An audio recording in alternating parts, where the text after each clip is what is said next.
In this video, I'm going to share with you some tips and strategies that you can use as a CEO to defend your time and get more of what matters done. Because if you're anything like the clients I work with, you probably have days where you go in with the best intentions and a clear plan of what you want to do. But before you know it, you're pulled into all these fires and other people's problems where by the end of the day, despite being busy, you don't actually know what you got done. It can be so frustrating because you've got all of these things that you need to get done, but you're so stuck in the weeds that you're not having the time and energy to actually move them forward. Well, by the end of this video, you're going to know how you can start getting this under control.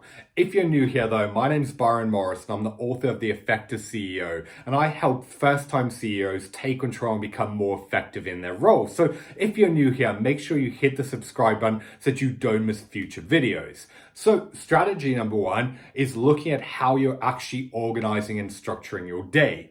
I'll give you an example of this before I talk you through how to do this. So I had a first-time CEO come to me who was following the standard productivity advice. He was creating a to-do list, he was figuring out what he needed to do, and then he would start his day. And this makes sense on paper, but when you want to be a highly effective CEO, strategies like this can be catastrophic for your long-term growth. The reason being is a lot of that to-do list and the priorities are focusing on what's important in the moment without factoring in your long-term vision and priorities of what you need to get done. And what this meant is he'd go into his day, he'd have all these meetings, these fires, these priorities, and come 3 p.m., if he was lucky, he'd maybe get an hour to focus on his high-value work. And this is a huge issue because at the time they were going through a big fundraise. He had to be spending a lot of his time meeting investors and doing pitches and presentations, which he simply wasn't getting around to. And by the time he finally did, he was just mentally exhausted, so he wouldn't have the energy to do it properly. The consequence of this, though, is if he didn't secure this raise, there wasn't going to be a business to come back to solve all of these fires and issues. So what I needed to help him do to figure out was what were the key things he needed to get done? How much time did he need for this high value work every single week? And then when in his day would he be best at executing it? For him, the way we then needed to structure it was 9 until 12 every single day needed to be blocked off. He would go into the day, he wouldn't check his email, he wouldn't look at his messages. The reason being is there's never anything good there. It's always other people wanting your attention or problems that you need to deal with. And the issue with that is as soon as you see it, it's all you can think about. It takes over your headspace, meaning you can't then execute what you need to do. So for him, we needed that clear boundary in place where he wouldn't look at any of that at the start of the day. He would then communicate to the team that he would be unavailable from 9 until 12.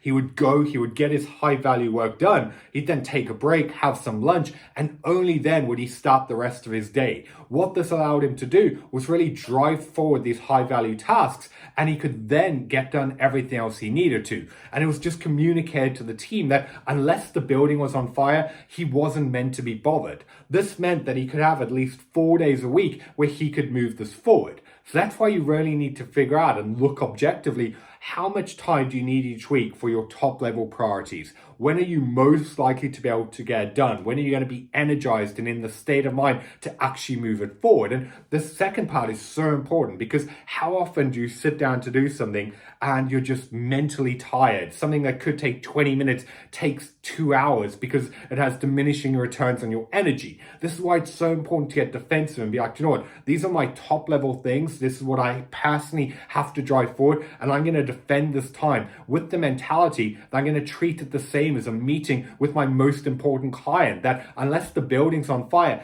nothing's going to get in the way of it. The second way you can defend your time and just give yourself some room to slow down and breathe is to create buffers between your time. Now, I don't mean in the sense of between every meeting putting like a 30-minute block, because I know that's just not going to work. With how much you've got on your plate, it's just going to add so much time to your day that you're not going to follow through with it. This is why instead the way that we need to approach this is we need to be intentional with actually creating these buffers between what's happening. I'll give you another example of this and then I'll talk you through it. So I had a CEO come to me who his days were just back-to-back meetings to the point that often they would either overrun or he'd be bouncing around from one meeting to the next, meaning he didn't have time to just process what had happened or to prepare for the next one or even just get a drink and think. This is why I know for him, telling him to add like 15, 30-minute buffers in between wasn't going to work. But what he needed to do instead was get better at setting expectations and defending his time.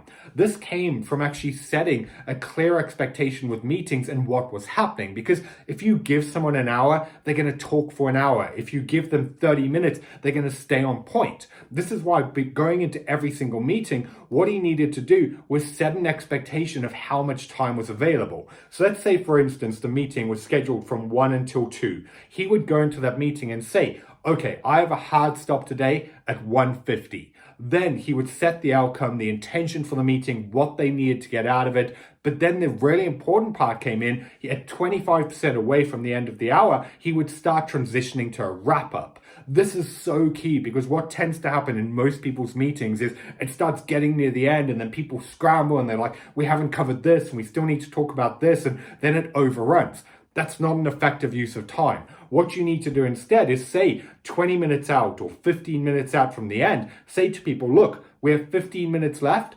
What else do we need to cover? What other questions do you have? What else do you need from me? This allows you to start transitioning to a next step where you can then actually get clear on what the plan is, or you can arrange a follow-up to go through anything else.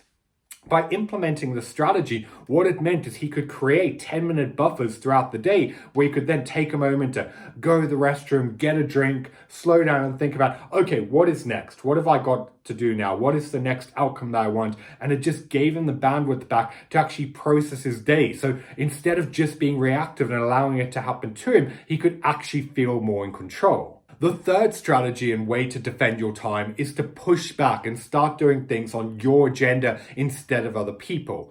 So many of the CEOs I work with, they want to be the leader that people can turn to. They want to be the boss that creates a culture where people can come to them with their problems. And while this is really admirable, so often it creates an environment where they're just not driving forward what they need to get done, because they're just spending their days reacting to problems and pulled into other people's issues. So they're just not having the time to do what they need to get done. And this is why I really need to challenge their way of thinking, because so often while their intentions are in the right place, a big part of the reason why they behave like this is they feel guilty. They don't want to be seen as selfish or like creating this ego that their time is more important than other people. And they also want to make sure that everyone is getting the support that they need. And that's why I really need to reframe their mindset to recognize that saying no is not selfish. What is selfish is not getting done what they need to do, because there's so many other people in the organization who are counting on them, who want them to support their livelihood, who want to grow their careers,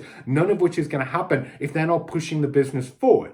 And this is why it's really coming to peace with the fact that actually saying no and pushing back is not a big deal. If someone comes into your office and it's like, have you got a few minutes to talk about this? Rather than just saying, yes, let's do it right now, say to them, come back at 3 p.m. today. Or look at your agenda and be like, when do you have the time and bandwidth? Another way that you could do this as well is set open office hours where you communicate to the team. If you have any problems, these are the hours that I'm available today, and this is when you can come in. I've got a guy at the moment that I'm working with where this has worked amazingly well. Every single morning on Slack, he sends a message to the team saying, if you have any direct issues, come to me during these times and I'll help you then. This has freed up so much time in his day, because in the past, people would constantly just be coming into his office, asking things from him, and he wasn't moving forward what he actually needed to do. The other part of defending your time here is really just getting comfortable pushing back. I had one client that I was working with who was so frustrated because every single day people were just coming into his office being like, there's this problem, we need to do this, you need to fix that. And so many of these issues were just not in the realm of what he needed to do. So he'd then have to go and figure it out and have the conversations and gather all this information. And again, it was not a good use of his time. The issue in this situation, though, is he had created this culture. He has allowed people to dump all this stuff on his desk because he wasn't pushing back and encouraging them to think for themselves. And this is the problem, because when people know that you'll just do it for them, it doesn't incentivize them to actually start figuring it out. And that's why one of my favorite strategies when someone comes to you with a problem is to say to them, okay, I need you to go, I need you to look at this, research it, find the information, come up with 3 potential solutions, and then come to me with your proposal of what we need to do. What this does is it challenges them to actually start thinking in terms of solutions, not just problems, where they know that they need to actually figure it out. You'll find that by pushing back on people, a lot of the time they'll actually come up with the answers for themselves. So you really need to start getting comfortable with learning to say no and really empowering your team to actually figure it out on their own. The next strategy that you can use for defending your time is changing your environment. I had one CEO that I was working with who was in a really busy office, like people were constantly looking for his attention and all of these things going on, where despite his best intentions, he just couldn't get the time to focus on the task that he needed to get done. And what this meant is that he was spending all of his time working in the business instead of on it to drive growth. So the solution in this case is we had to get him out of the office. We restructured his weeks in a way that every Wednesday after 12 and Friday after 12, he would go and work from somewhere else. For him, there was a local coffee shop that was quiet, where he felt energized and creative and he really liked being in. So he would just give himself permission that on those days, that would be his time to focus working on the business and the key priorities that he needed to get done. Again, this goes back to one of the first things I spoke to you about, of figuring out how much time do you need each week to actually move these things forward. This allowed him to have this creative space where he could get these tasks done and balance it with everything else. So you can really think about this, like, where could you change your environment? Is there another area in the building? Is there a coffee shop? Is it working from home 1 or 2 days a week, where you then defend that time and communicate to the team that you're focusing on strategy or top level work and you're not to be disturbed? The final strategy that you can use here is to get a blocker in place. I had one client who people were constantly just walking into his office and asking for things from him. And the really simple solution was just to close the door. Like, when he's unavailable and he's focusing on things that he needs to get done, he would close the door and not allow people to come in. To take it a step further, what was even better is he had his secretary there who would then be the defense, who would actually say to people, look, he's busy right now, you can come back at this time. Just really think about, okay, what are the things that keep disturbing you and distracting you, and what barrier could you put in place to make sure that they're not just reoccurring and happening? A lot of the time, it's just taking that step back and looking at, okay, these are the things that are putting my focus off course, and it's going to be far easier then to start thinking of a solution rather than just allowing them to happen to you. So there you have it, some tips and strategies you can use to defend your time so that you can get more of what matters done. To wrap up this video, I just want to talk to you about the biggest issue that you're going to have in actually following through with this, and that is yourself. So many of the CEOs I work with are their own worst enemies. They're so used to saying yes without stopping to think whether or not they should. Their default way of operating is just to dive in and to solve other problems. And this is why you really need to take that step back and really think about, where are you actually getting in your own way? You need to set the right boundaries, not just with other people, but with yourself. You really need to stand your ground to know, do you know what? Just because I could dive into that doesn't mean that I should. Just because I could fix this problem doesn't mean that I actually have to. A lot of the time, you taking these actions impulsively really ultimately just gets in the way. It stops other people from stepping up, and it really creates a negative impact, not just on the business, because yourself. After all, there's only so much time in the day, and if you're stretching yourself thin trying to do everything, it's only a matter of time before you burn yourself out. This is why I'm such a big believer that if you want to be an effective CEO, you really need to get clear on, these are your priorities. You need to defend the time to move them forward, and you need to get out of your own way, not trying to be the person who fixes every problem.